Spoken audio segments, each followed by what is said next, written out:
February 1st, 2023. Great to see everybody here in person. We really have an interesting meeting today. Hear about the regional development guy, and Michael's here, so I see him ready to jump in. But first, after I've called you to order, the agenda is been laid out, and if anybody has a concern, let me know, because I'm assuming the agenda to be approved. Which brings us to the minutes from the meeting on January 18th, which were sent out in advance. Is there a motion and a second to approve the minutes? So moved. Second. Thank you. Any discussion? All right, hearing none. All those in favor say aye. Aye. Aye. Opposed? The minutes are approved. Michael Larson, it's great to see you, and really interested in. Well, good afternoon, Mr. Chair. It's good to see you again. It's been a while, and hello, it's me again to the rest of you council members. For the record, I'm Michael Larson, Planning Analyst in the Community Development Division, managing the visioning and values process for the 2050 Regional Development Guide. I'm excited to present again to you today. I'm joined by a couple colleagues and I guess our sister divisions at the council, Sam Paske, Assistant General Manager in Environmental Services, and Charles Carlson in Metropolitan Transportation Services. And they are here today to assist potentially with conversations throughout the beginning of the goal development process. So they're here as a resource for us in the conversation about potential goal setting and cross-cutting goals across the policy that we're doing today. So what I'd first like to talk about is, speaking of goals, I have a few goals for you today. I'd like to review the revisions that I've proposed for the values and vision language and get any additional feedback from you that you might have. I hope that you will feel comfortable at this point comfortable enough with the proposed language that we can start pivoting towards the identification of cross-cutting goals for the Regional Development Guide. So just to reinforce the definitions that we're working with for the guide, values are core beliefs or principles that guide the work of the council, our expectations of partnerships, and our policy and program development. So that's how we're currently articulating it. Vision is, our vision is what we want to achieve for the region through our policies, practices, programs, and partnerships.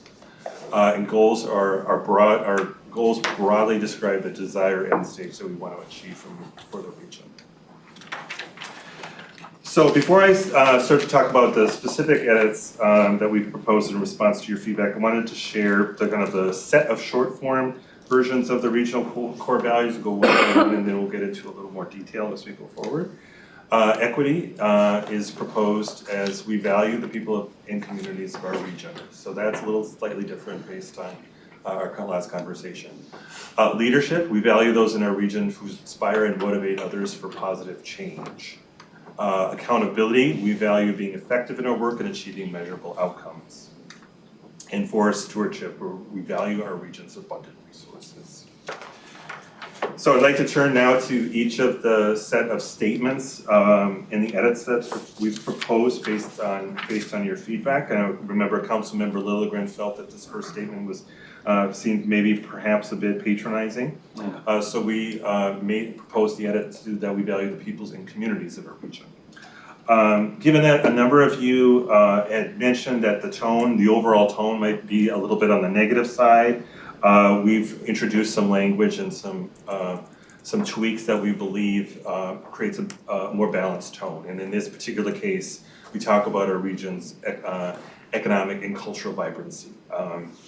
We also introduced the word disparities, and then I think it was either Councilmember Chambliss or Johnson's comment about maybe it was someone else, I forget, but the concept about healing the harms that have been in the past. So I inserted that language there. I think it was Chambliss. Chambliss, okay, thank you for that. Core value of leadership. We had talked, I think it was you, Councilmember Johnson, who's emphasized the importance of emphasizing we're really trying to create positive change here. Not just any kind of leadership, but leadership create a more positive future. The introduction of a more positive sort of lead-in statement that we kind of wrestled with was that we chose that our region is known for its civic engagement, and we, I think everyone would conclude that we are. And then added a reference to broad leadership, some tweaks to kind of make this a little more positive, and is that rather than need leadership, we proposed changing it to turn to leadership. And rather than this leadership needs to come from, we changed it to we encourage this kind of leadership across all sectors. I guess it suggests that we do have this kind of leadership, and that is important. The core value of accountability. Our proposed lead-in introductory statement here is our region is known for its research initiatives and collaborations, which we know is true. Another thing, another theme about around accountability is accountability for our past, which we may have harmed communities in the past, and we, in terms of being accountable, we might inadvertently do this again in the future. So that's why we added the or have harmed communities to that statement. And again, we made some tweaks here about rather than say can only be successful, pivot that to maximize our effectiveness. And then just added a couple of tweaks there. You know, just some caveats there. If we need to change course, we can. Mr. Chair. Yeah. Just on that sentence where it says we must be open to criticism and clearly understand if we are not achieving results or have harmed communities. Not to be too wordsmithy, but just an option, we must be open to criticism and clearly understand when we are not achieving results. When? I mean, I just, you know. Yes. Yeah. And I'd change if to when in the third item as well. When we need to. Yep. Thank you. Or when needed with rather than. Needed. Yeah. When Yeah. needed? Yeah. When needed. When needed, Yeah. Yes. as Great. opposed to if. Yeah. Well, I welcome these kind of wordsmithing, especially when it's sort of, there's consensus around this. So thank you for Could that. I offer one more? Yeah, sure. Because I'm afraid I'll forget. Back on slide 5, under our region is known for its civic engagement. We need broad leadership to help confront the significant challenges we face around. I would add safety in there, especially after the editorial in the Star Tribune last week by Nick, whose last name I can't remember. Between his message, and I'm sorry, Nick, if you're listening, but between his message and then the comments in the comment section, it just was gut-wrenching to read. And so I you know, it's not enough to be adding a word or, as Nick described, another PowerPoint. We've got to act, but I really would like safety to be as much a part of this vision throughout as we can. I don't think we can overemphasize it enough. Understood. Every aspect of our work. Understood. I would only say safety or public safety, but safety is great. Good. Okay, I will continue. Thank you for that, appreciate it. So last core value stewardship. We've made, because fiscal and financial resources came up, we changed it to the term abundant to describe the, you know, keep it kind of general. And then we list out those kind of resources that we're referring to, so stewardship of all types of resources. And you know, maybe this isn't an inclusive list, but it kind of reflects kind of the missing part of financial. So. All right. Okay, I will keep moving unless there are any other feedback. Great. So now I'd like to go through a set of proposed vision statements, which now include both slightly modified short form and then a longer form that have been inspired by conversation that we had last time, as well as other input. I made some minor edits that are shown in the short form that are in your memorandum.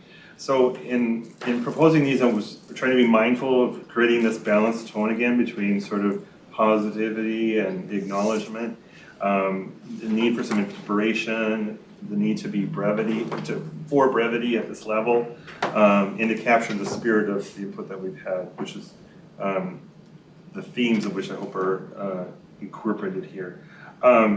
You may notice a few things that are missing, so I want to talk a little bit about that before we go through. We had discussed some very specific ideas when we met. One was how to respect and honor Native American communities and their history, and we also discussed some very specific groups that we might want to acknowledge or mention somewhere in our planning process or in our engagement. I think those deserve, my opinion is I think those deserve more thoughtful consideration, and I'd like to suggest carrying some of those thoughts into future conversations that are more intentional with the communities that we're discussing. So keeping it keeping a little bit more general with consideration that we do acknowledge these particular communities and groups, just rather than list them here. That will keep that in mind, whether it's tribal consultation or it's meeting with different kinds of community types throughout the region or communities of color, that kind of thing. So I will go through each of these. The first, I've slightly reordered it, and I'll discuss that in a second, but our region is equitable, inclusive, and welcoming. Again, starting with a positive statement, our quality of life is high by national standards, which is true overall, but not all communities share in this, and I think that's you hear both of these messages in discourse about our region, how we're great in so many ways, but we have these pretty big inequities. So the following statements are: we envision a future where inequities and injustices have been eliminated and all residents and newcomers feel welcome, included, and empowered. Now I want to talk about the milestone of 2050. I think this, what I like about using the term envision a future is it's somewhat more general. And I think we've had some skepticism about our ability to eliminate injustices over the time period of this plan. So that's something I think to consider as we start to develop goals for the region, and that's something we can maybe in partnership with our organizations working on around economic inclusion, that kind of thing. How we might want to fix that. Can I just quickly? Yeah, go ahead, Drew. So, who is saying that in 30 years we can't eliminate injustices in a vision statement? Well, Mr. Chair, Council Member, I've heard skepticism from different parties, not so much as a sense of not willing to commit to working on it, but that it may be challenging over the course of the period. Mr. Chair? Yeah. It will be. It really will be. But, oh my God, 30 years. It's a long time. That's another couple of generations that we're slipping through the cracks. So, I mean, I would say that we do have the power to do that, and I hope the skeptics will just put that in the back seat and get on the train and move straight ahead, so that in less than 30 years we don't close the gaps and remove all of the inequities and injustices. We're there, but I understand skepticism. I have a whole dose of it because just how I was raised in my life, but I just don't think this is the time for that. We have too much data and we know too much in this region to allow those voices to get in our way. But I respect those points of view. But I just needed to say that, Mr. Chair, from my point of view. Yeah. Fair. Mr. Chair, I think Councilmember Wolf. Oh, I'm sorry, Wendy. I was gonna take the opposite side of the Oh, super. argument, because we're not the king, we can't control everybody's behavior and choices and everything. I mean, we can do our best to do our job well and encourage others to do their jobs well, but we can't force everybody to do things the way we want to do them either. And some of the inequities are by proportion of different groups. But when you look at it as a whole, like people in poverty, half of them are white. Yes, it's a higher percentage of people of color that are in poverty than people are white. But we should be trying to get everybody out of poverty, not just the people of color and then say, well, good, we only have white people in poverty now, we've made it, you know, so. I would agree, and I would say inequities happen to white people too. Yeah. You know, there's a lot of things, you know, all the things that we get labeled with throughout our whole lives that can cause inequities, so I'm with you on that. Okay, yeah, thank you. Molly? Thank you, Mr. Chair. To me, in that sentence, the important word is envision. Not this is gonna happen, but we can envision that future, so. Thank you. I love the word empowered. It's really fighting this patronizing, we'll fix it for you, but more about, this is about shared ownership and inclusivity. Sorry, Sue. It's okay, I was just gonna tag on to Councilmember Cummings. You know, it can drive our work. It can fuel our engine.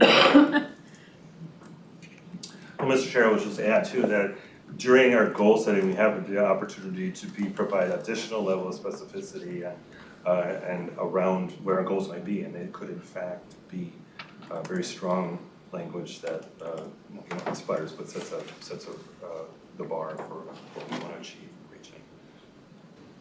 May I continue? Yes, please. Thank you. Okay, so secondly, I've moved this has been listed fourth in the prior presentation. Order should not necessarily, mean priority. I thought these two kind of paired better together. Our communities are healthy, safe, and vibrant. Whereas the remaining two are related to climate and natural resources. So I thought just kind of pairing them together kind of just flowed a little better. So this one reads, the well-being of our region depends on the strength and inclusiveness of our economy as well as the quality, safety, and reliability of our public services. And you may want to tweak that to say public infrastructure and services. That came to mind as I was reviewing my notes. We envision a future where all of our region's residents can live healthy, productive, and rewarding lives with a sense of security, agency, and well-being. Wendy? Thank you, Mr. Chair. I just wanted to comment on the use of the word vibrant. We have that both in this section and in the previous section. That word is rapidly becoming a joke that they use in memes of oh yeah, everything's fine, it's vibrant, and you have a picture of a car with all its wheels gone, and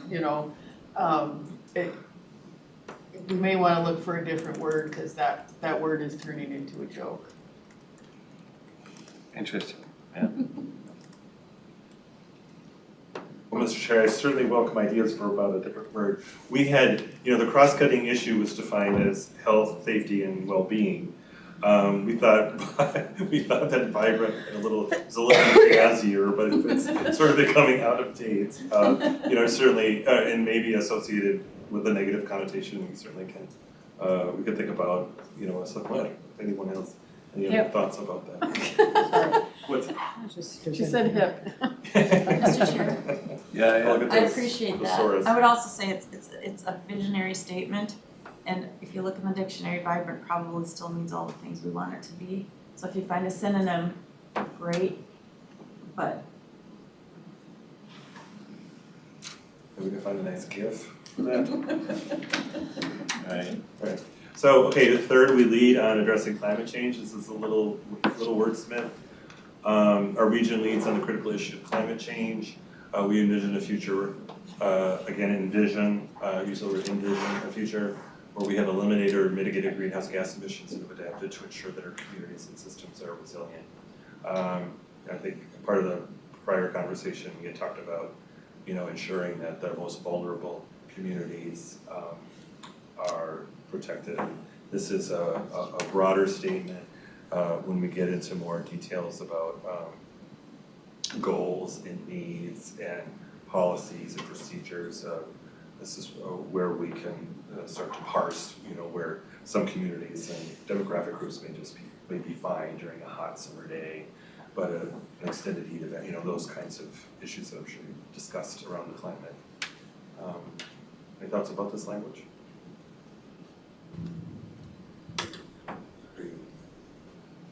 You're worn out on climate stuff. And the last one is we protect and restore our natural systems. Again, we thought maybe better paired with climate. In that, the Councilmember Wolf's past comments about, wanting to emphasize the great things about our region. One of them is our regional park system. And so we came up with the phrase, our region has world-class parks and abundant natural resources.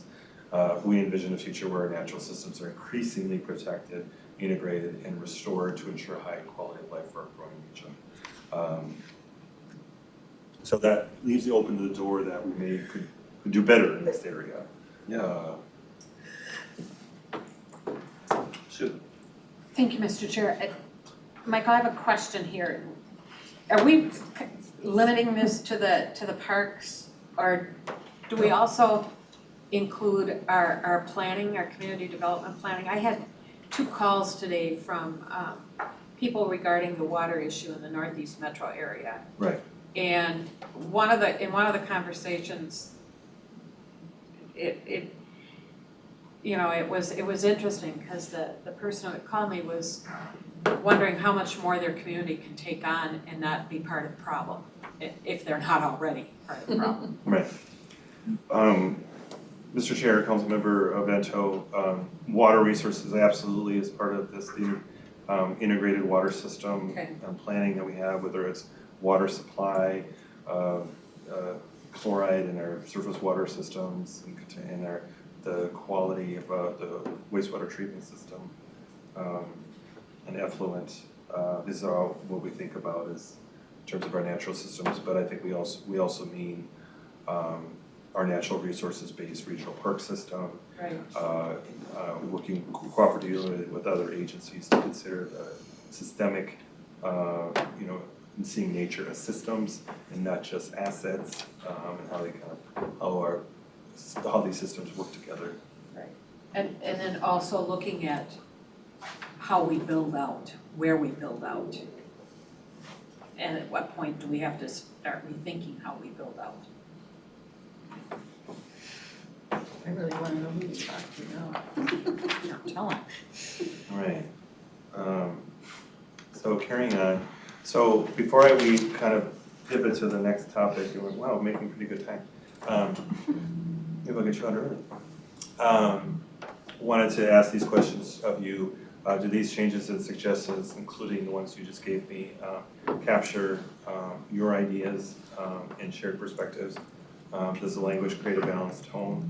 Are you comfortable moving forward, knowing that further articulation will happen, either in further descriptions or definitions of what we mean, or in goal setting and policy language?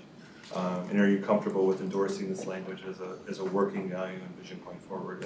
And when I ask that question, I mean kind of more or less informally, formal sort of consensus discussion, not as a proposed action items that wasn't on the agenda. This language is going to continue to evolve, but it's a starting point is what you're asking. Does it capture the sense of what we... Right. Mr. Chair, I think we hope that this language would be more or less sustainable, open to tweaking, like you suggested, maybe there's a better word. We want to ensure that this is a product that we don't suggest is set in stone, but that reflect your values and vision as we understand it to be. We could use it to further engage, discuss with our stakeholders and partners. And I believe this does incorporate a lot of the feedback that we've received. It doesn't necessarily incorporate all of those very specific ideas, in which case can be very, like I've said in the past, like very specific program ideas or very specific outcomes and that may be related to one of these vision statements, but such as native plantings along the right of way and that kind of thing that may come out of this process where perhaps the regional highway rights of way have a different, but that's for another day. Well, Thank you.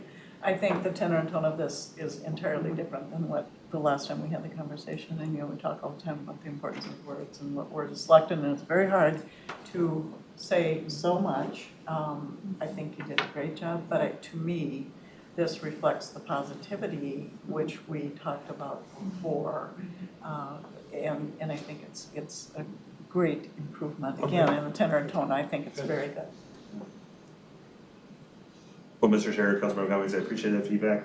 I know it's hard not to get tucked into kind of like the negativity that is in our world right now, and so I think it's important to reflect on the things that we value and cherish, and including at the regional level. Judy. Mr. Chair, thank you. I think this is really great. I think you capture, I think, just about everything Good. and condensed it, and that's hard to do because I have to write a lot of content too, so I know how hard that is and how many versions you go through. Even as I was trying to script my answers for my interview, it took me a long time.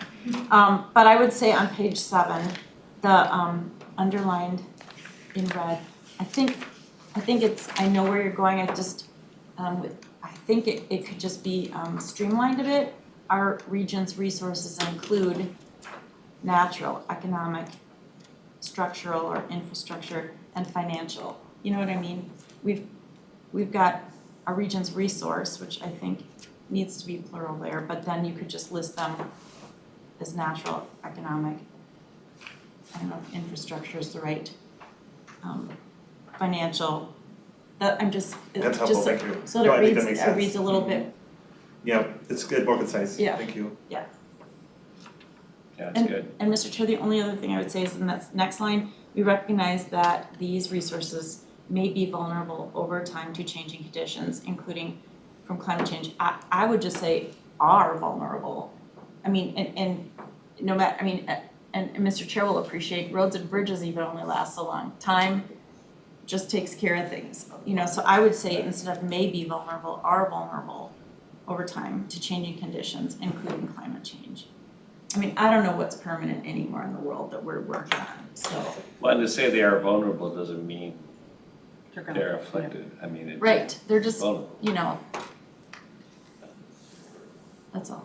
Yeah, well, first, Chai, did you have? Yeah, thanks, Mr. Chair. Yeah, I just wanted to, Mike, thank and commend you for your work, and I appreciate you coming back to the EAC 2 weeks ago. And the committee had a really passionate, thoughtful exchange, and so thanks for coming to the EAC to get the thoughts and perspective of the members. You're welcome. Sue? I hate wordsmithing and I hate being guilty of it, and overly so, but But keep going. okay. I'd like us to delete the word abundant from abundant resources. Oh. We value our region's resources. Whether or Full not stop. they're abundant is gonna be Full stop. fluctuating. Yes. Yeah. Yeah, the ones that are scarce, we don't value them. That's the scarce ones. Just Yeah. Good Right, point. Mr. Chair.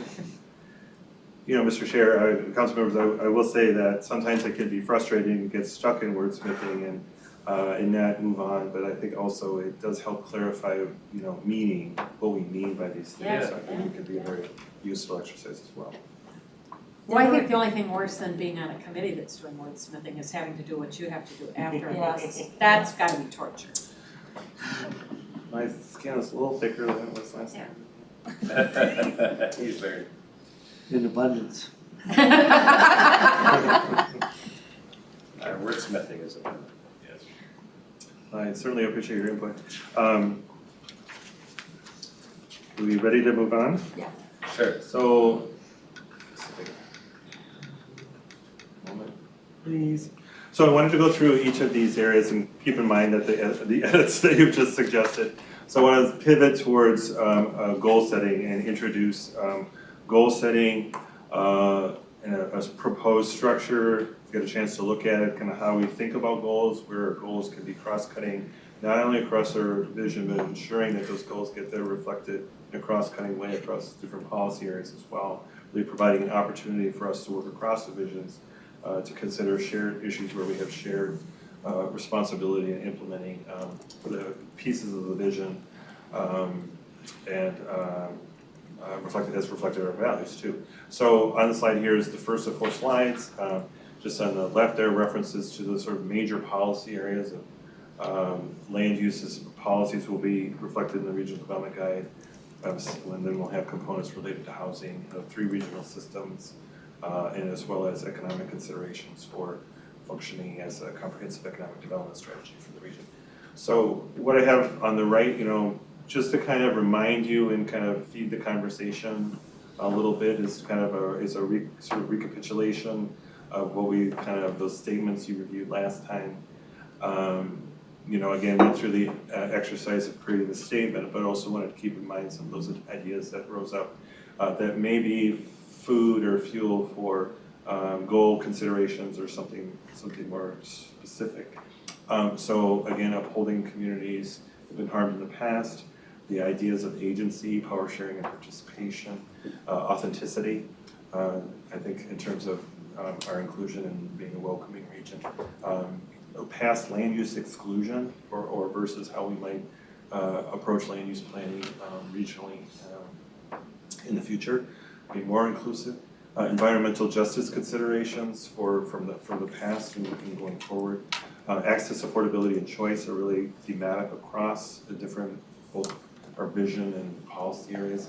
Economic empowerment and income and wealth disparities. I'm going to go through each of these. This is really just kind of a reminder to feed our conversation. In terms of our communities being healthy, safe, and vibrant, we've talked a lot about personal safety on transit, safety of systems and services, again, our transportation system, whether it be transit or on our regional highway system, the safety of our water resources in terms of access to affordable and abundant clean water for our residents, and how that relates to not only healthy communities, but also their vibrancy. Those are healthy and safe. Open space and recreational access for regional residents as a part of a healthy, safe, and vibrant experience. Shared economic prosperity, workforce development, and economic innovation and prosperity. Those are economic aspects of vibrancy or whatever synonym you choose. And if you do want me to pause, just let me know. John? Yeah. I'm just having a little bit of here.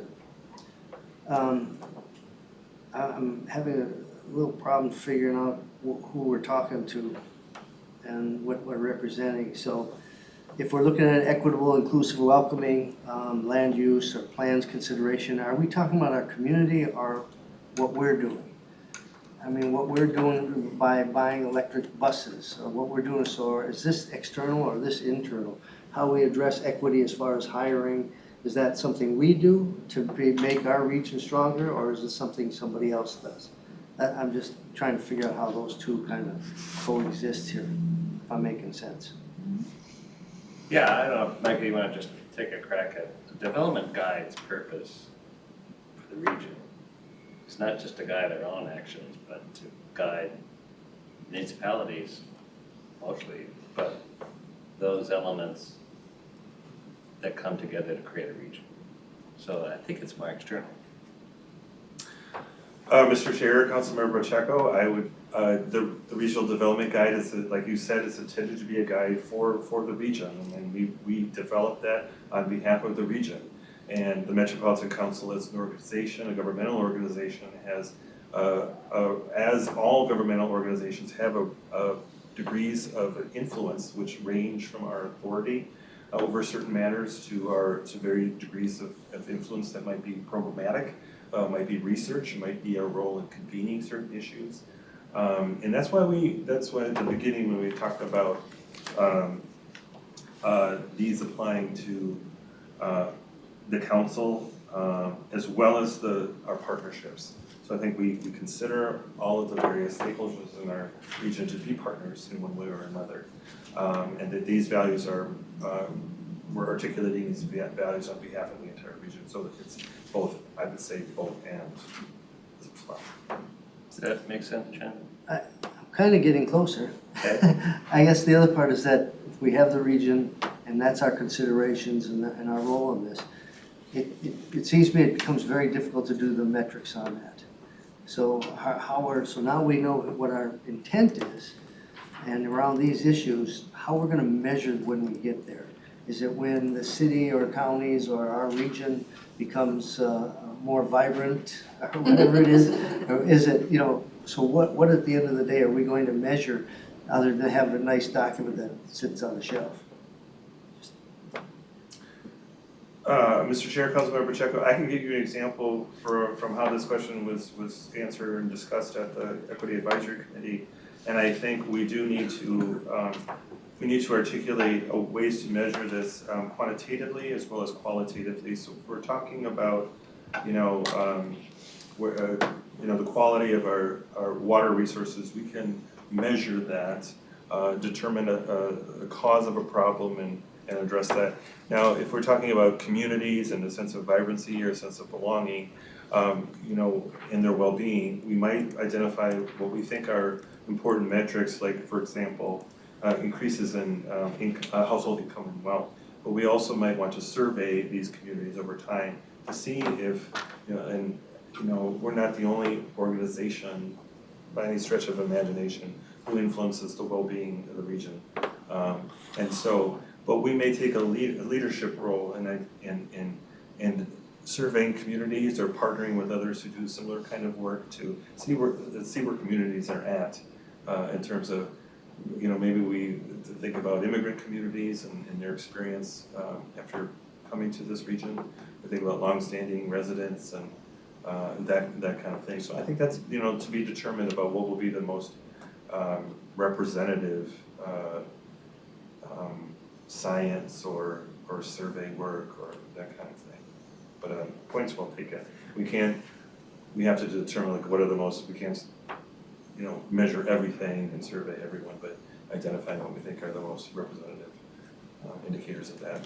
And I know our research division is thinking about those kinds of questions as we move through the policy development phase, that we are able to measure progress and especially thinking about scenarios that we might experience in the future and how we might adapt to this.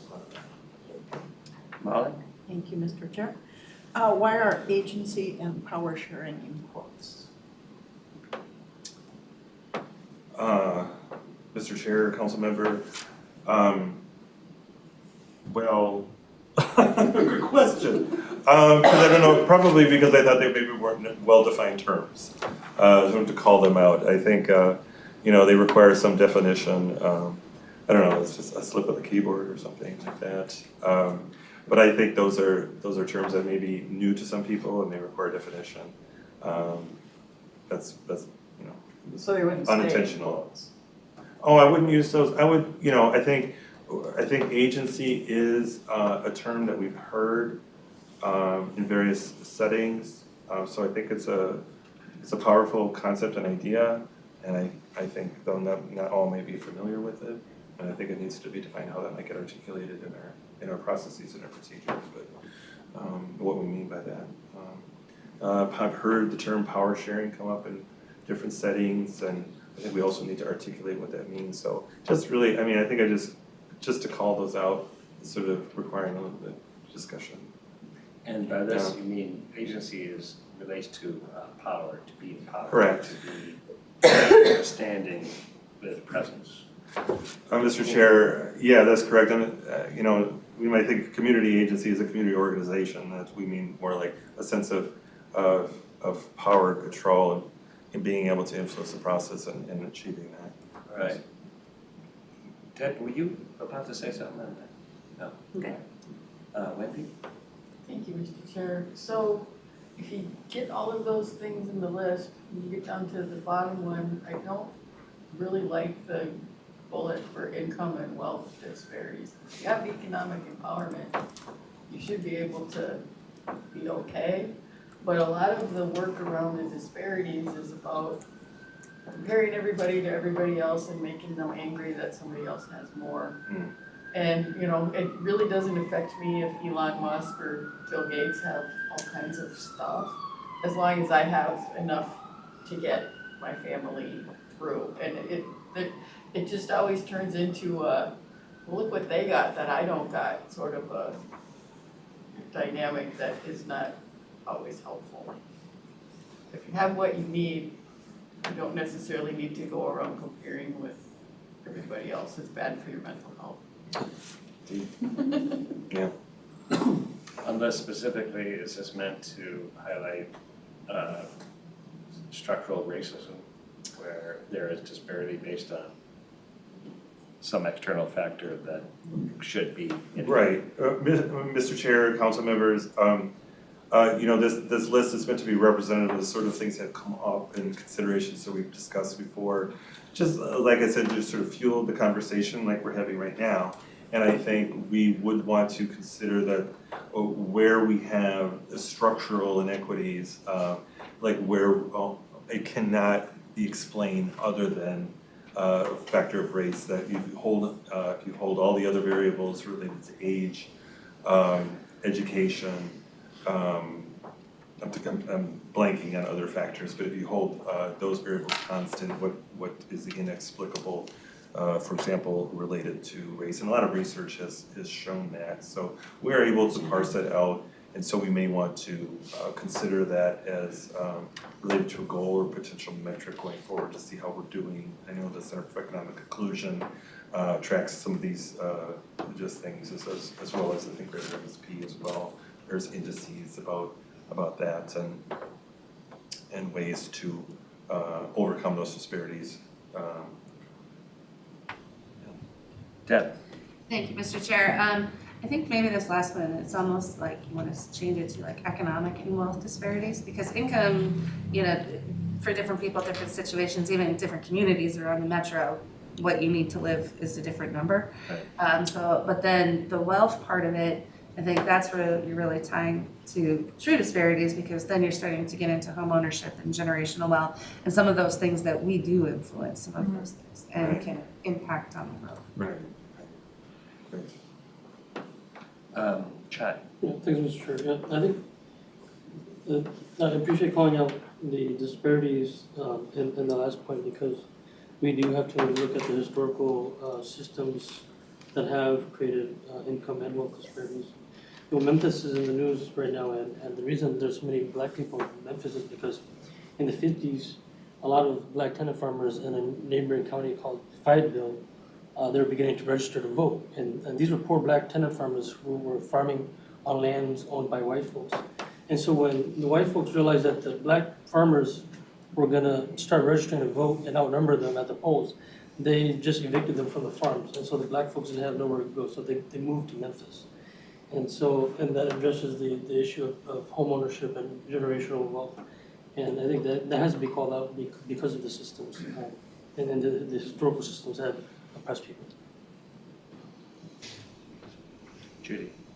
Going back just a little bit, you know, I actually brought this up last night too, when I was presenting to the nominating committee for this body.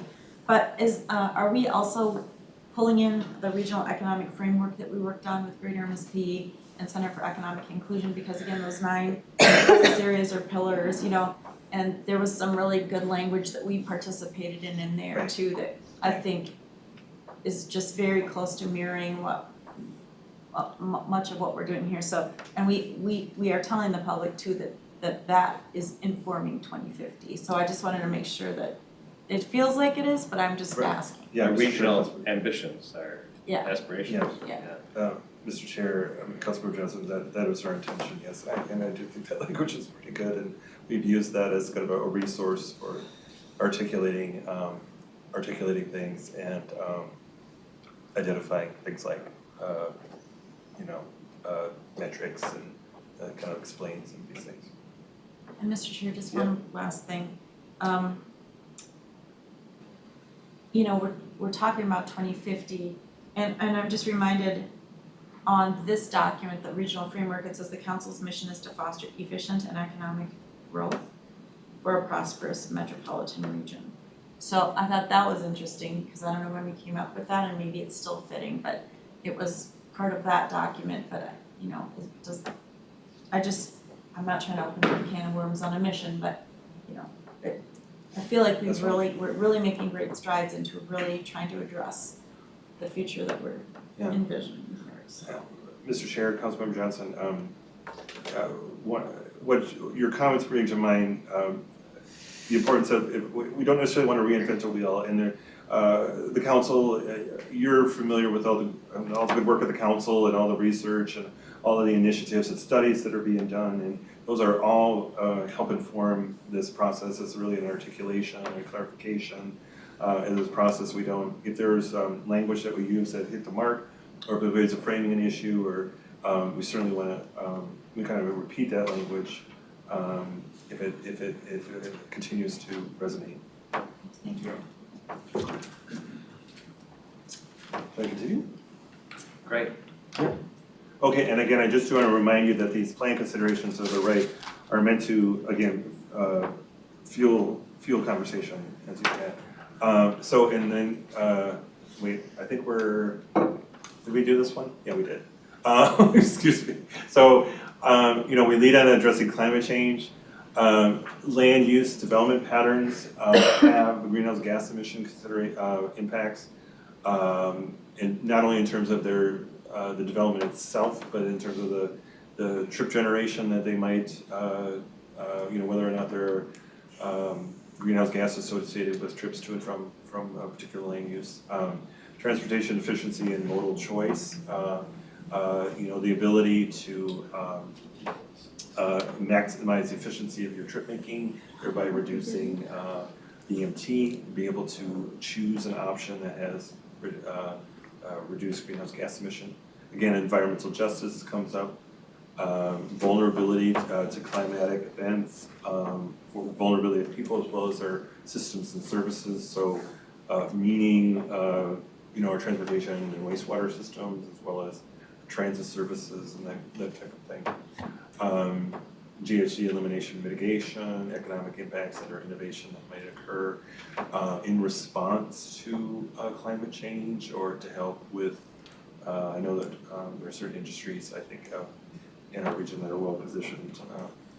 I'm not familiar with them, but in terms of taking leadership from a business standpoint. Right. Mr. Chair, may I just? Yes. So on this, again, greenhouse gas emissions, climate change, of course, are tied. And I started, 20 years ago ahead of this with the Clean Water Act, where we were just trying to make sure that our water was being captured so that pollutants could filter out Right. and then be released to create a cleaner water stream for everybody downstream. So does that fit into climate change? I don't know, is that a greenhouse gas thing, or is there something else as it relates to the health of climate and natural resources that go beyond greenhouse gas? Mr. Chair and Councilmember, I believe it does, and I think that's when we get into some more details, that's why I have Sam Paske here to talk about some of those, because it's an area that I'm less familiar with, like what the climatic impacts on our regional water systems may have, either water supply or, and you're welcome to respond now or join me. Yeah. And Mr. Chair, I think just for clarity of my question, where I'm trying to go is, greenhouse gas emissions are part human created, right, and naturally created. And, the same with water quality. You can have a natural disaster and water quality can be disturbed, but you can also have man-made impacts on that. So I'm just trying to, I don't need to go down a rabbit hole here, but I don't want to lose track of things that this seems very specific, but yet I know it's huge, right? So I'm probably not making sense and you can ignore me. Well, Mr. Chair, Councilmember Johnson, I'd like to have technical experts respond to some of your questions. And I think it's fine to ask these types of questions, and I think they help. As we talk about shared goal setting, those that are a certain level. So we wanted to make sure that you have a comfort level of understanding these issues enough so that you feel comfortable adopting or recommending some goals. So exploration of these issues is something that I think we encourage, and we'll want some feedback and clarification when we come to you with more kind of supportive data that'll further inform your conversation. And with that, I'll let you respond if you have any specific I could input. go any number of places. Sure. We are, I'm Sam Paske, by the way, Assistant General Manager in the Environmental Services Division, and planning is one of my roles. Greenhouse gases is a significant part of how we're starting to look at the wastewater sector in general, and quantifying how much of that is human-related versus just the nature of our operation, and where we can make gains is something where we are trying to better understand and also push the envelope. We are a very energy-intensive industry. By nature, we move a lot of water, and we reclaim that water. And that's another aspect, and I'm trying to keep things up at kind of that conceptual, like, how are we seeing the future level, just to trigger your thinking rather than to say, here's what we're doing, because this is about input. And trying to envision, I like that word a lot, the future. We're shifting from decades of excellence in disposal. In fact, our system is called the Metropolitan disposal system. It's built to make stuff go away. And as was pointed out earlier, go away, and other people are then going to have to deal with it. Hopefully not put them in a bind either. Right now, the industry is pivoting, and we are with it, to a resource reclamation way of thinking. For all of those reasons, sustainability, but also there's some real economic value that we're not capturing if we pivot to look at what we have as a resource. We've been talking for quite a while about how much groundwater we export through the wastewater system. We send it to Memphis. We do, and beyond, right? And should we continue to do that, or do we have other choices? There are other things that we just consider, something to dispose of. How can we try to recapture that? Energy is the one that's front of mind right now as we try to reclaim energy out of the process, whether it's electricity we can generate from the solid material, or even thermal energy that we can capture and repurpose that.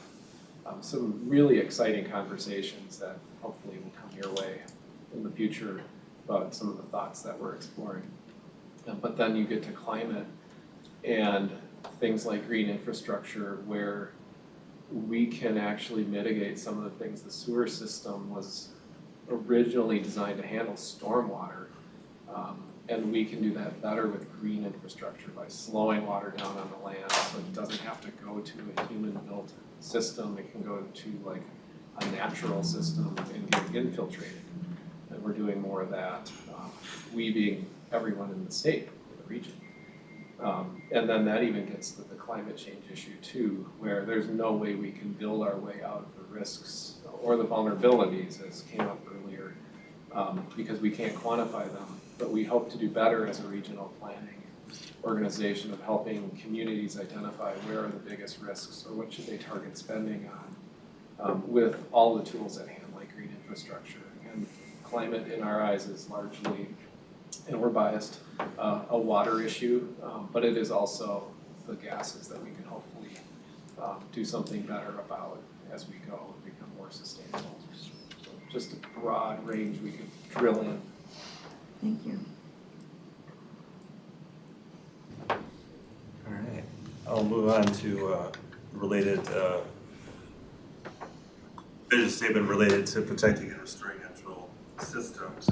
Part of that is if we ensure that the regional growth is orderly and efficient, it means that we're likely reducing the demand or pressure on those natural resources, and continuing to look at natural resources as development assets or frameworks or infrastructure assets for the community, and again around integrated natural resources system planning.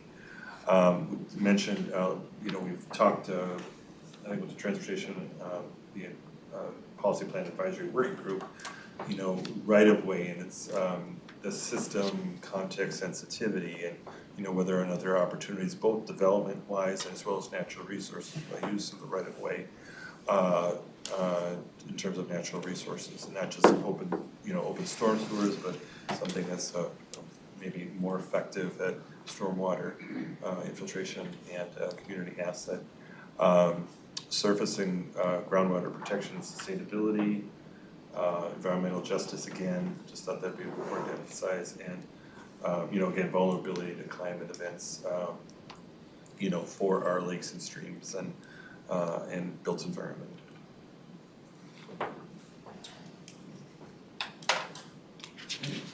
Okay, well that was just intended to kind of add some fuel for thought.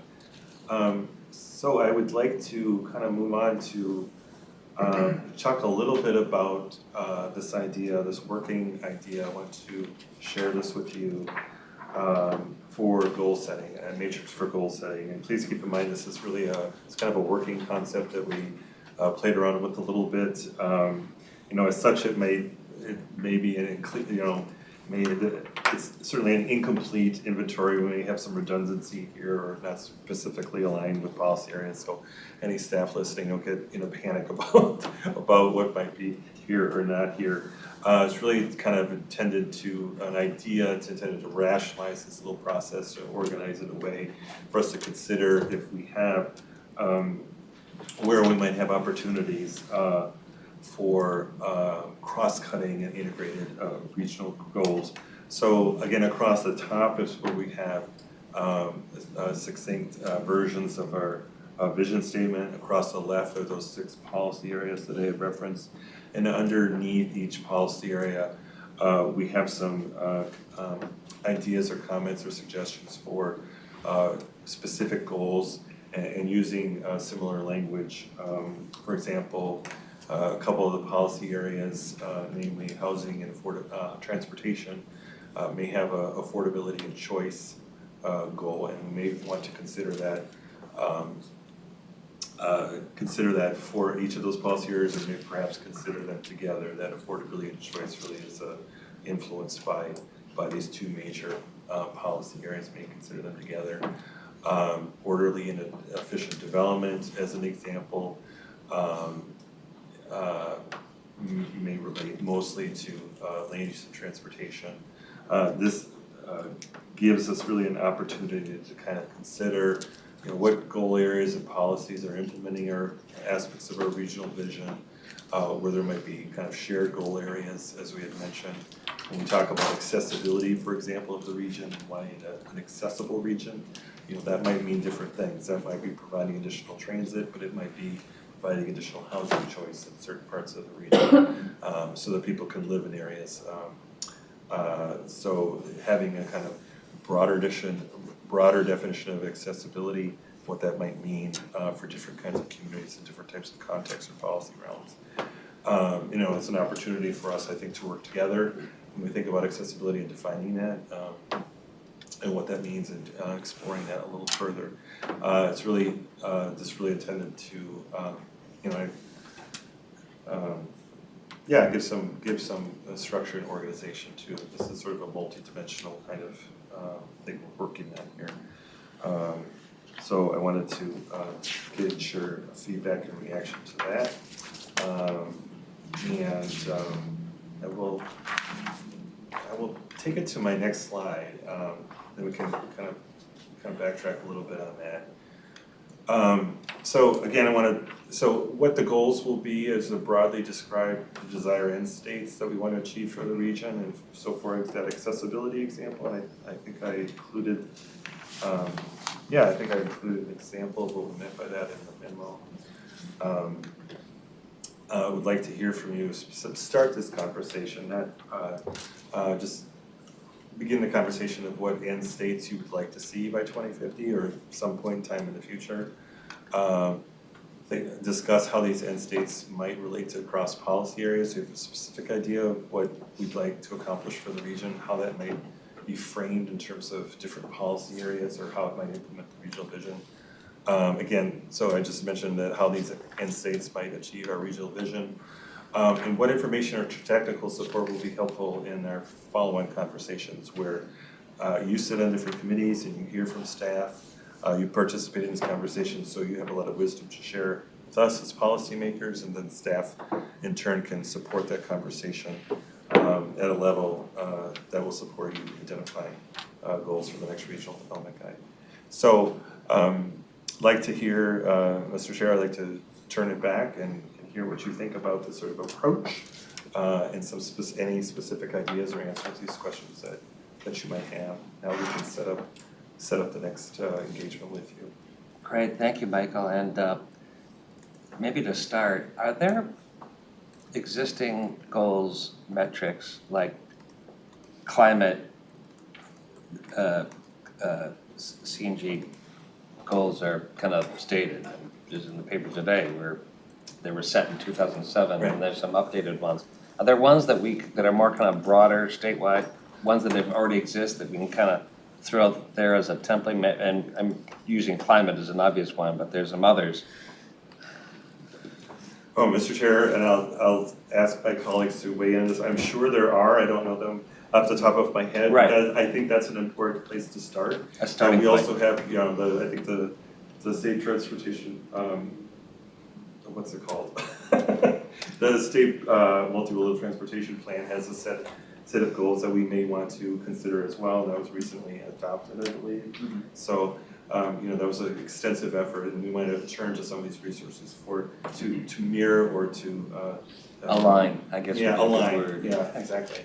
And Mr. Chair, if I may, Yeah. there's housing goals too, and we'll hear more Right. from Paske in the morning. Yes, So a lot Yeah. of work has been done with all of our stakeholders Right. into the work I think that we're talking about here. So I just, right. wanna make a mention of that.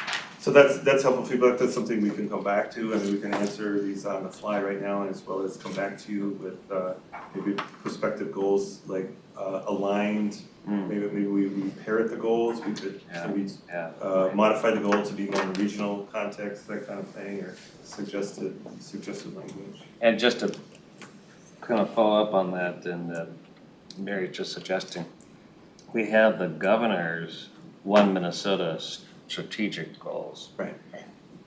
And we're part of that, but there's other agencies that we collaborate with, so again, more kind of context to think about Yeah. the region aligning with some Yeah. state goals. It may make a lot of sense.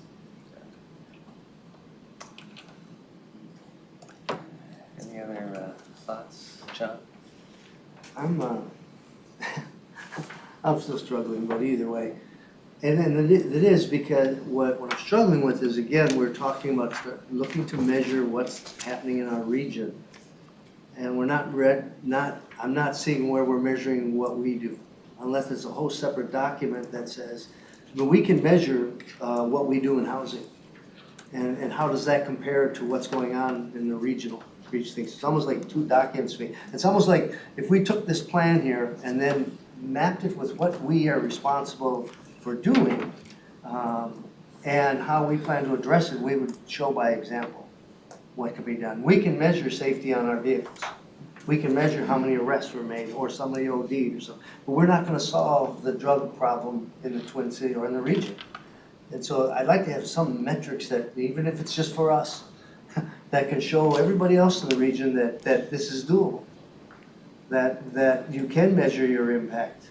And it's almost like when we open this as a development guide, we either say continue to say it's for the region, or we say that it's a development guide in the region which includes what we're responsible for: housing, transportation, wastewater. And so everything should follow after that. But maybe I'm just a simple guy, looking, just trying to count how many. John had 4 apples, gave you 1, it's 3, I think you're describing something that I think we all kind of put our minds around. What does my council do? And we're both fundamentally a planning agency, but also we operate some things. And what we operate, if I'm putting words in your mouth here, what we operate is a subset of somebody's larger goal, right? So what you're saying is, how do we include in this regional plan, or some language that, We're not responsible for mental health, but we impact in different ways. but that holds us accountable to the part that we do operate? Is that- That's where I'm at. Okay. Mr. Chair, Charles. if I could weigh in and maybe offer up something that could help. Maybe Mike, if you could go back to slide 2. A slide I'll mention a slide that you saw and a slide you didn't see today, but that might help be something we can bring back that helps. We're going way back. There's a lot Could've of been quicker to click-throughs, ask sorry. Greg to do. All right, so in the vision here, and you know me, but for our fans at home, Charles Carlson, Executive Director of MTS. There are many fans out there. vision, is what we want to achieve for the region, and so spending a lot of time talking about that, but it comes through our policies, practices, programs, and partnerships is how we describe it here. Yeah. How we describe it in, a slide that we shared, I think, in the past, and certainly brought to tab this past month, is all these other layers of things that, there's goals which we're, beginning to move into in this process now. But then there's objectives and policies and strategies and actions, and then from those flow outcome measures. And so we're kind of building toward where we get to that outcome measure, but when we circle this back to the vision, the vision could play out in a number of ways. It could be in policies and goals that, we're directly responsible for. It could be in programs that we support, that we offer, funds for different things like the regional solicitation, or it could be through things like partnerships, which may be partnering with MnDOT around the goals they identified for things like vehicle mile travel reduction, or it could be partnerships with health service providers for some of the challenges and issues we see on our transit system right now.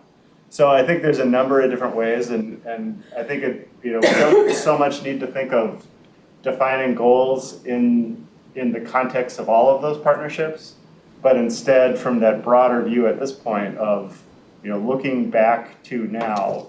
What are the big things we tried to accomplish? There was some discussion of that tonight. But what are these big end state things like a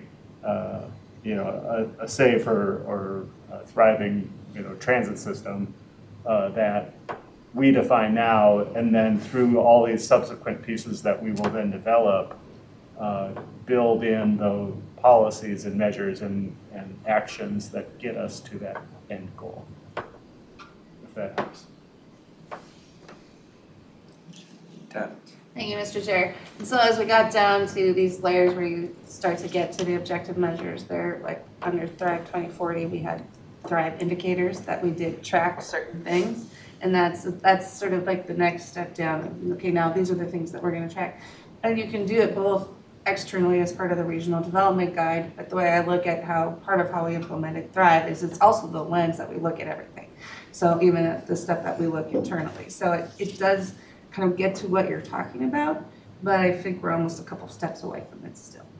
But I get I understand what you're saying, because I'm also very data driven, that's where, and it is embedded in there, but we have to be explicit when we get to what those then things that we're actually gonna measure, what those things are and how.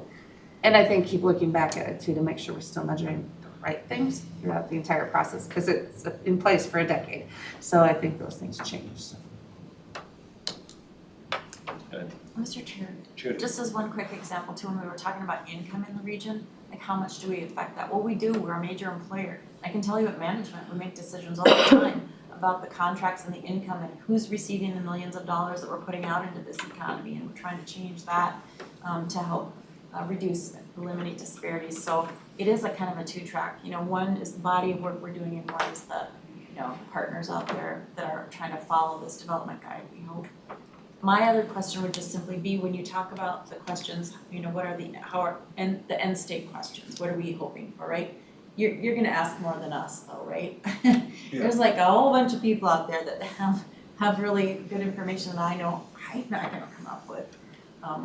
So is there public engagement around these questions? Yeah, Mr. Chair and Council Member, we have had broad input, with some of which really might fall into goal language, and we can summarize that for you as well as input to enter the process, and certainly additional engagement going forward, right? Wendy?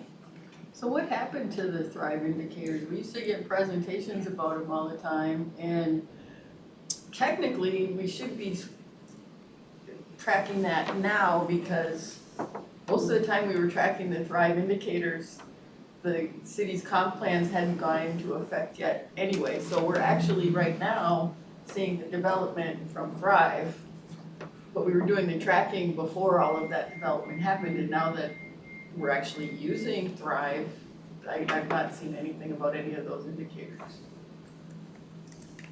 Mr. Chair, Councilmember Wolf, I am not Sure. I am familiar with the indicators, and I'm familiar with how they were developed, and I'm familiar with, and I know that they're, I believe, I'm not sure when they were last updated, or what the current thinking is about that. I don't know, Charles or Sam, if you have an idea about that as well, but we can certainly get back to you on kind of what the thinking was, or what the status of that is. The site doesn't look like it's been updated for a little while, but yes, we did get Yeah. presentations. But really, all of that Thrive work is now bearing fruit. Right. Yeah. The Right. development that was going on during the Dayton administration was under the Pawlenty Council's comp plan or regional plan, and I mean, that's part of being a long-term planning agency is all this stuff you do, you don't see results right away. It takes a long time to happen, but it seems like we just kind of forgot that we were doing that and it disappeared. So maybe we need to look at what those were and Well, Mr. Chair, Councilmember, well, you know, at some point we could have research managers come and discuss kind of their broader thinking about how to operationalize the plan more in terms of metrics and tracking and updating, that kind of thing. I do believe we will be robust in that sense, but certainly I'm not the expert on what the thinking is and what kind of the opportunities are. Also, I do know that there's a ton of things that we measure and track. And I think sometimes the challenge is just like, what are those leading indicators, or what are the most meaningful things that, if we're doing well, we know we're doing well, kind of thing. People are so curious about so many different aspects of, but really kind of understanding like sort of where we could be most effective in terms of. And if I get what the Thrive indicators were, they were the top 20. I mean, they were supposed to capture the dashboard of the whole thing, right? Is that correct? And Mr. Chair, if I may, you know, finishing up my first term here, I agree, data is everything, and at our level, you need a dashboard and that high level tracking stuff as we're trying to make decisions, and I wanna thank George, who, you know, works with me in management, because that's where we're trying to go. You know, we know we've got efforts out there and we're trying to track things, but where does it boil back up to these things that, you know, at least in that committee, housing is huge, because that's, you know, a lot of what we're trying to do. But yeah, a reminder to everybody at the council, it's so important to have regular presentations with, you know, seeing movement in one direction or another. When I worked at Greater MSP, we'd have arrows up and arrows down in the scorecard, or I think, was it the scorecard? I did a scorecard, whatever Greater MSP put together, their dashboard for the region. And I think, of course, at deep in Met Council, we're measuring hundreds, if not thousands of indicators, but you've gotta get to us and to the people out there on, you know, where we're going. And sync that up with these other ones, you know, so we don't have to reinvent the wheel either. But Greater MSP is tracking the top indicators, and I don't know if they've been putting those out annually since. I can't believe they wouldn't be. Well, they're the ones that we have a comparison of like 12 other metro regions. Yeah. And there is there's a whole host that where Met Council is the source for some of it, but Yes. there's a lot of different Federal Reserve and others. And if we're gonna kind of show the trend over the annual indicator, what are we, as you say, the arrows have we trending up? Sue? Recently, there have been multiple repeating stories on public radio about population shifts in Minnesota. And along this line, I think it would be interesting in the next few weeks, months, as new members are coming on board, for us to have, you know, for the new council to have that opportunity to really get a handle on what's happening population-wise here, post-COVID, post-economic shifts. We're starting to see some Minnesota companies, 3M, Amazon, others that are doing some cuts. There's still the big question of what's gonna happen in our downtown St. Paul and Minneapolis buildings and skyways and parking ramps. And so I think that population data would be really helpful in terms of building on this discussion and going forward, because I certainly wouldn't want the next council to be out in the community talking about this without really having a firm grasp on what we're talking about population-wise. The first question I was asked as a new council member at a township or city council meeting that threw me for a loop, but somebody saved me on this one, was how come the Met Council didn't get the population growth right? And this was in 2019. How come you're 20? Did you have the answer? I did. 2008, 2009 economic impact. Now, I threw it out there. I didn't know at the time if I was crazy or not. Came back and checked, and sure enough, that was the right answer. So it was pure Irish luck that I got by on that one. But Good. it, I really, people will hear those stories and wonder why we're doing what we're doing, or how we're doing what we're doing, and whether we're rooting our work in that same information. Wendy? And if I could throw one more point, Yes. I'm gonna have to leave in a few minutes, and I am absolutely committed to making sure that I say this, and this is gonna be a dramatic shift in the conversation, but I just wanna do a shout out, Councilmember Lee, to your city of West St. Paul.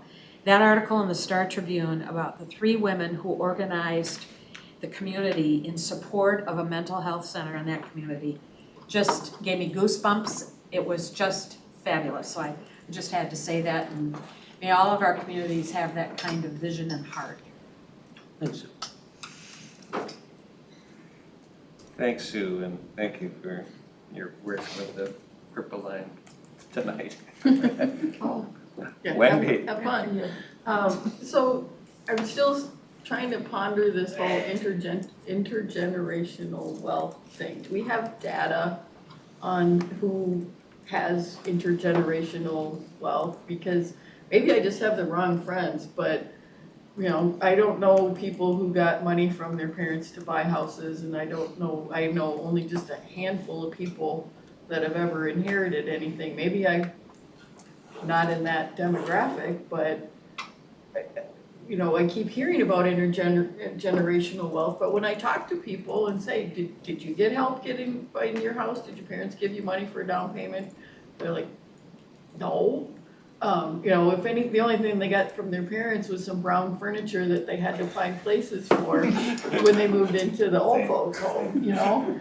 And so I don't wanna just go, okay, you know, we've gotta fix this because of intergenerational wealth. I wanna know how common is that, and you know, how big of a factor is it? And Mr. Chair, if I may, it's Yeah. generational wealth. And I think where we're going is, you know, families that were prohibited from buying land or buying properties or being in certain areas, or couldn't get jobs, or couldn't be part of educational opportunities or what have you in the past, it impacts their children and their families. They struggle a lot more than people who could get out there and get a job that had a livable wage and get out there and be part of a healthy community. And I will tell you, I've had, my mother wasn't even rich, but all of the hard work she worked on for her life and was able to buy a home, which women couldn't even do back then. You had to have co-signers. But it paid dividends to me, and I wasn't rich, as I was poor when I started off, but there was a ball that started rolling. And I understood my mother was able to get me to a private school and work 3 jobs to get me there. And you know, I just know that it's not about inheriting money or that, but it's about that momentum that starts carrying forward.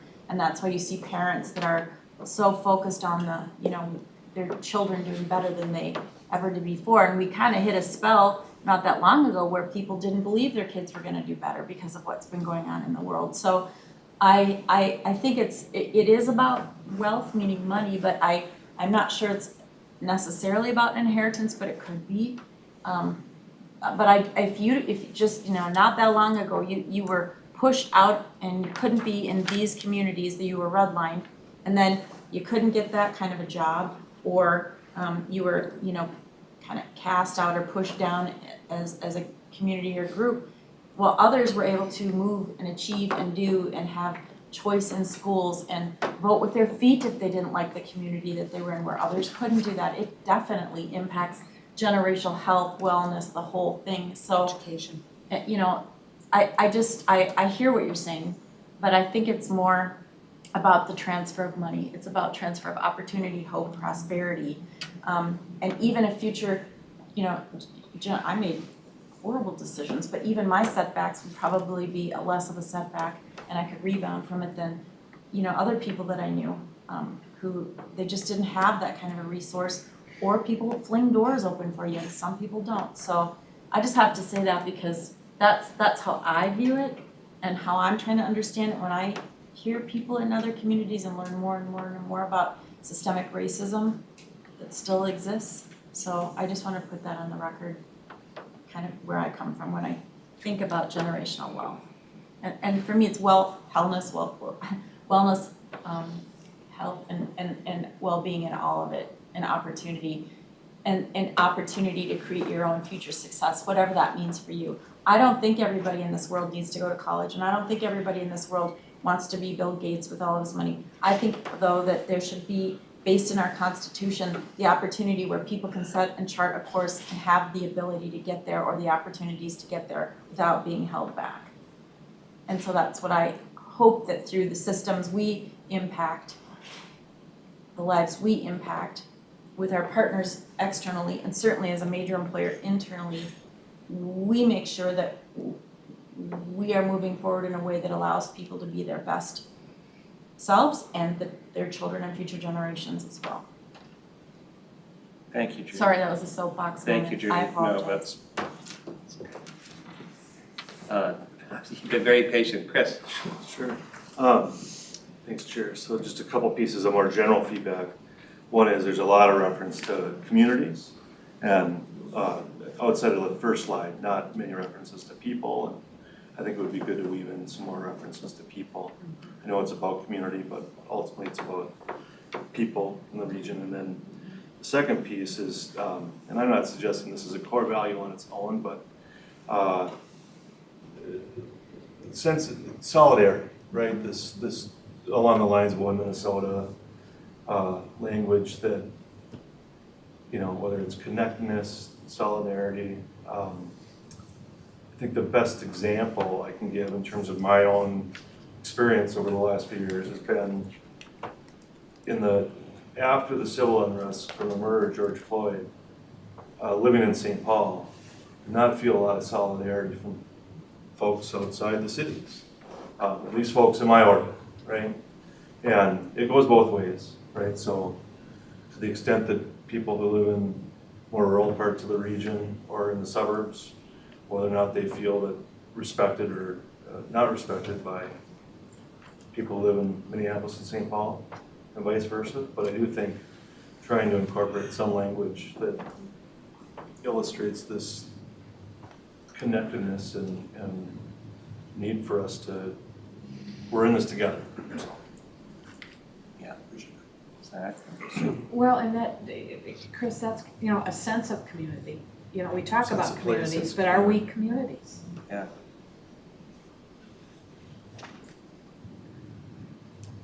Mr. Chair, Councilman, I really do appreciate your feedback, and Councilmember Hudson, I do appreciate that input. I do want to reiterate, like, many more opportunities to communicate about the vision and to articulate the vision, and maybe to promote the vision through storytelling or media and all of these kinds of things. So I think, and that, you know, that positive tone of solidarity or hopefulness should really, I think, rise above, you know, the challenges too. So I do appreciate that optimism.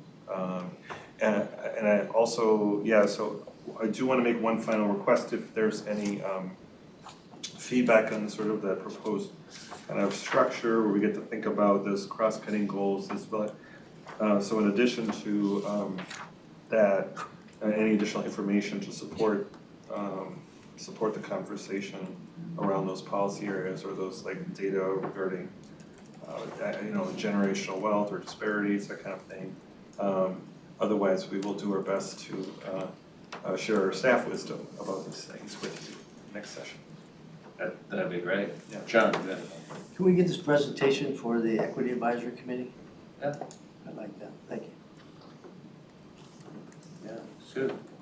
Mr. Chair, I'm gonna sound like I belong in a rocking chair with my newspaper, but one of the concerns I continue to have is what people know or think they know about the work of the Met Council and how we communicate it. And with the decline of our newspapers in terms of readership, as well as the loss of a lot of our suburban newspapers, I can only think of one in my district, communicating with the citizens is really difficult. And if we can come up with some strategies so that they can see what we're doing and it isn't always based on, you know, an editorial or an article that puts us in a bad light, but that they see what we're working on and how we're working. Molly? I just was gonna say, Mr. Chair, thank you. There's a concerted and robust effort underway that will be coming to fruition on exactly what you are saying, on how to tell our story, not have others tell the story for us, how to ground all staff and council members, new council members, old council members on all of the things that we do, all the good things that we do, and it will be coming in the next months, several months, but I think it's an Stay exciting tuned. effort. Stay tuned. I must have missed something. There was a pretty energetic energy coming out of the Diaz conference room this afternoon.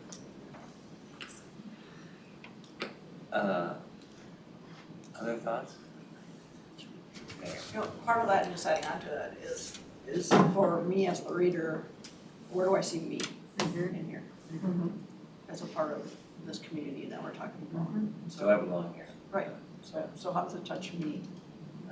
I think we need to make sure that we're touching individuals.